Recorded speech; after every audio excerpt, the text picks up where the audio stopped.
وصل على سيدنا محمد اللهم صل على سيدنا محمد اللهم صل وسلم على سيدنا محمد وعلى آل سيدنا محمد أجمعين اللهم قوم الإسلام للمسلمين والمسلمات والمؤمنين والمؤمنات وانصرهم على المعاندين واغفر لنا منك بالخير ويا خير الناصرين برحمتك يا أرحم الراحمين.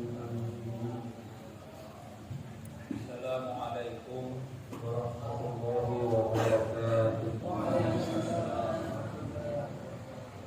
Jemaah sholat Jumat yang dirahmati Allah, sebagai seorang khatib, saya wajib berwasiat kepada diri saya sendiri dan kepada jemaah sekalian untuk senantiasa meningkatkan keimanan dan ketakwaan kita kepada Allah Subhanahu wa taala, dan semoga nikmat iman dan takwa yang berada di dalam kita ini terus dijaga oleh Allah Subhanahu wa taala sampai nanti pada akhirnya kita menghadap kehadiratnya dalam keadaan iman, dalam keadaan husnul khotimah. Amin ya rabbal alamin. Di antara kewajiban kita kepada Allah Subhanahu wa taala adalah memperbanyak amalan-amalan soleh, sehingga kita kemudian timbangan amal baik kita, timbangan kebaikan kita nanti lebih berat dibandingkan timbangan amal jelek kita. Dan ada amalan-amalan ringan yang bisa kita lakukan dalam keseharian kita, yang mampu mendatangkan cinta dari Allah Subhanahu wa taala, mendatangkan rahmat dari Allah Subhanahu wa taala, bukan hanya nanti di akhirat tapi juga di dunia. Rahmat dan kasih sayang itu akan diturunkan oleh Allah Subhanahu wa taala. Dan amalan ringan ini pun akan memudahkan kita untuk mendapatkan fasilitas surga yang Allah janjikan kepada hambanya yang beriman. Amalan ringan itu adalah zikrullah atau zikir kepada Allah, atau mengingat Allah Subhanahu wa taala. Perintah untuk memperbanyak ingat kepada Allah Subhanahu wa taala telah Allah tegaskan dalam Al-Qur'an surah Al-Ahzab ayat 41 yang tadi di awal khutbah telah saya sampaikan, yang berbunyi ya ayyuhalladzina amanu dzkurullaha dzikran katsiran. Ya ayyuhalladzina amanu, wahai orang yang beriman, Udhkurullah, ingatlah Allah, Dzikran katsiran, dengan ingat, dengan mengingat yang sebanyak-banyaknya. Semakin banyak kita mengingat Allah Subhanahu wa taala, tentu akan semakin baik, semakin banyak keutamaan-keutamaan yang Allah berikan kepada kita. Dalam hadisnya Rasulullah Shallallahu Alaihi Wasallam mengumpamakan mereka yang banyak mengingat Allah dengan mereka yang banyak lalainya kepada Allah, diumpamakan seperti orang yang hidup dan orang yang mati. Rasulullah bersabda, masalul ladzi yadhkur rabbahu wal ladzi la yadhkur rabbahu masalul hayy wal mayyit. Rawahu Bukhari. Perumpamaan orang yang selalu mengingat kepada Allah Subhanahu wa taala dengan mereka yang tidak ingat kepada Allah Subhanahu wa taala diumpamakan seperti orang yang hidup dan orang yang mati. Maka pada sejatinya ketika kita hidup di dunia melupakan Allah Subhanahu wa taala, menyedikitkan ingat kepada Allah Subhanahu wa taala, maka hakikatnya kita ini adalah orang yang sudah dalam keadaan na'udzubillah min dzalik. Hadirin jemaah salat Jumat yang dirahmati Allah, ingat kepada Allah, zikir kepada Allah ini bisa kita lakukan dengan lisan, bisa kita lakukan dengan hati.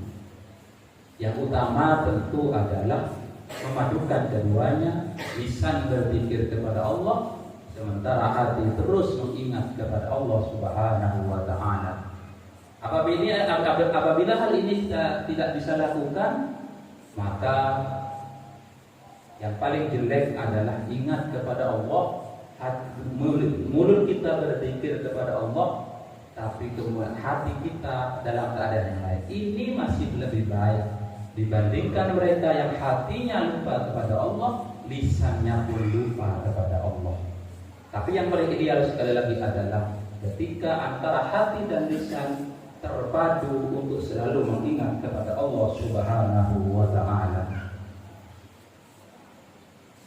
Apabila kita berlatih berzikir, pasti yang pertama adalah menggunakan lisan.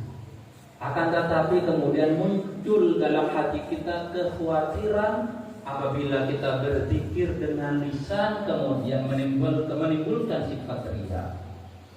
Hal ini bukan berarti ketakutan kita untuk berzikir kepada Allah karena riya menyebabkan kita kemudian enggan berzikir kepada Allah Subhanahu wa taala. Karena menurut salah seorang ulama dikatakan bahwa orang yang takut beramal, orang yang meninggalkan amal karena takut riya, maka sebetulnya dia telah jatuh pada keriyaan. Oleh karena itu hadirin di Rasulullah Jumat yang dirahmati Allah, dalam rangka melatih ingat kepada Allah, gunakan sarana yang bisa mengingat kepada Allah. Mulut kita bergerak, bibir kita bergerak, kemudian tangan kita mungkin harus bergerak karena harus memegang tasbih, mungkin baik tasbih yang untayan yang panjang itu atau mungkin tasbih digital. Apabila muncul kekhawatiran atau riya, lawan saja. Karena sekali lagi dikhawatirkan apabila kita meninggalkan amal karena takut riya, pada sejatinya kita telah menjatuh pada keriyaan tersebut. Dan ikhlas memang membutuhkan latihan, bukan hanya sekali dua kali. Hadirin jamaah salat Jumat yang dirahmati Allah, Imam An-Nawawi dalam kitabnya Al-Adhkar mengatakan, ketahuilah bahwa keutamaan zikir itu tidak terbatas pada kalimat tasbih, tahlil, tahmid, takbir dan semacamnya. Bahkan setiap orang yang berbuat ketaatan kepada Allah Subhanahu wa taala, mereka adalah orang yang zikir kepada Allah Subhanahu wa taala.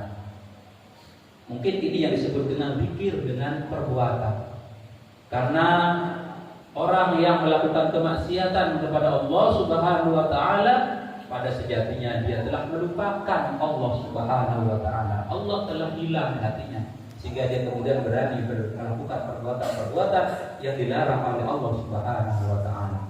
Maka ketika kita melakukan perbuatan baik seperti saat ini, duduk di masjid mendengarkan khutbah, mulut kita diam, hati kita diam, pada sejatinya kita juga telah melakukan zikir atau ingat kepada Allah Subhanahu wa taala, karena pada saat ini kita menabuh ketaatan kepada Allah Subhanahu wa taala.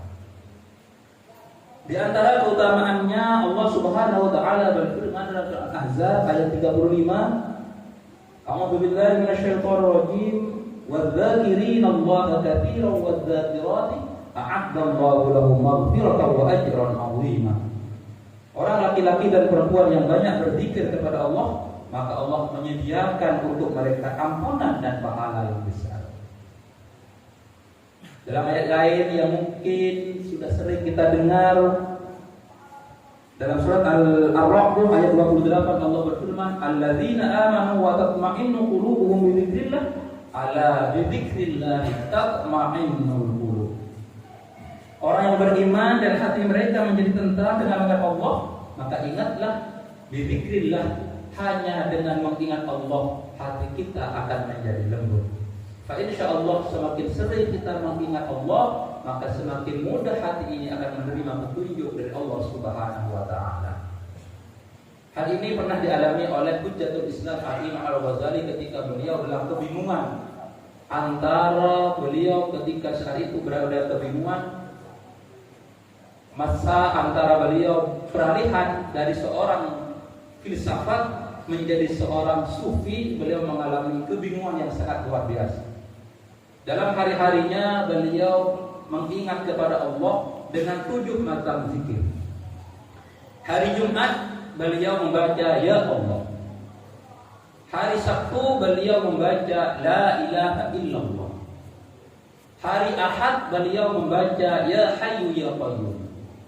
Hari Senin beliau membaca La haula wala quwwata illa billah. Hari Selasa beliau membaca Allahumma sholli ala Muhammad, Allahumma sholli alaihi wasallim. Hari Rabu beliau membaca Astaghfirullahal azim. Hari Kamis beliau membaca Subhanallah wa bihamdih. Minimal masing-masing lafaz ini tiap harinya beliau baca 1000 kali. Dan apa yang beliau dapatkan? Beliau mengatakan setelah saya baca ini, saya mendapatkan futuh. Artinya mendapatkan hidayah dari Allah Subhanahu wa taala, sehingga beliau kemudian menjadi seorang sufisme yang kitabnya bisa kita karya-karyanya sampai saat ini bisa kita nikmati. Di antaranya adalah kitab Ihya Ulumuddin dan kitab Bidayatul Hidayah. Hadirin jemaah salat Jumat yang dirahmati Allah, semoga Allah Subhanahu wa taala memberikan ma'unah, taufik, pertolongan kepada kita sehingga kita dimudahkan oleh Allah untuk mengingatnya baik dengan lisan, baik dengan hati, dan dengan perbuatan kita. Amin, amin ya rabbal alamin. Demikian khutbah Jumat yang disampaikan. Semoga memberikan manfaat khususnya kepada diri saya sendiri dan kepada jamaah sekalian. Barakallahu li wa lakum fil Qur'an wa nafa'ani bihi wa iyyakum bil ayati wa dzikri wa taqabbalallahu minni wa minkum tilawatahu innahu huwas samii'ul basir.